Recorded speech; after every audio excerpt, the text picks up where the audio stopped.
Prologue. Emancipation. I was 16 years old when I walked into the courtroom and fight my own parents. I had written everything down in my journal. Every time my stepfather was mean, every time he was abusive, every time my mom cried, every time I felt trapped in a house that was supposed to be safe, but it felt like a prison, I used my journal against him in court. I got my own custody. I emancipated myself at 16. This was before the bar fights, before the lawsuits, before the police arrests, before any of that. That was the moment I learned that the court system could be a weapon if you knew how to use it. This was the moment I learned that I could fight back. My stepfather was mean and abusive, so I did what nobody expects a 16-year-old to do. I walked into the courtroom and I won my freedom. Before that, I was born on April 22nd in 1977 in Fairbury, Illinois to two hippies. I was an accident. My dad left shortly afterwards. I remember my mom crying in our trailer. I was always more accident prone than most kids. When I was 6, they realized I couldn't see in my left eye. Cataract, surgery. I slipped down the stairs in my closet when I was 9. My mom was blamed. I was taken from the house. So was my brother and my sister. They were returned quickly when they found out that I was the special one. Foster homes. 3 of them. Institutionalized, a group home. I was 14 when I got to go back home, but home wasn't safe. After I got emancipated, I went to live with my dad. My dad picked a fight with me and took me for a drive. He tried to admit me to a facility for wayward boys because I was gay.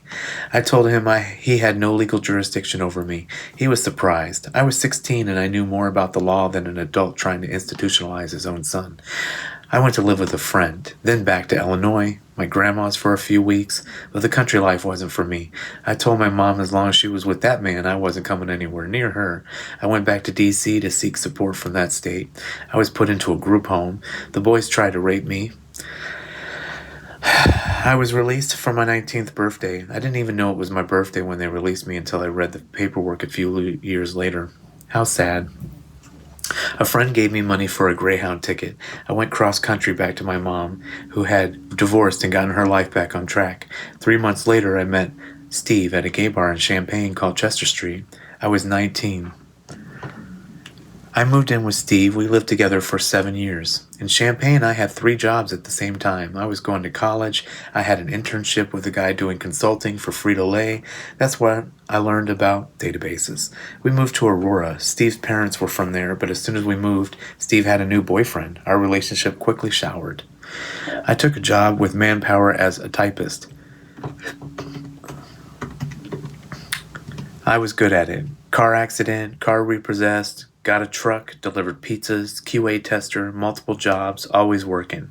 Then Sackett Systems, a metal fabrication company. I learned programming. I wrote over 40 custom business programs to help them do business better. It was great work. But the new owner, the son-in-law who took over from the retired father, didn't like that I was better than him. I had upgraded his programs while he was in college. He felt threatened.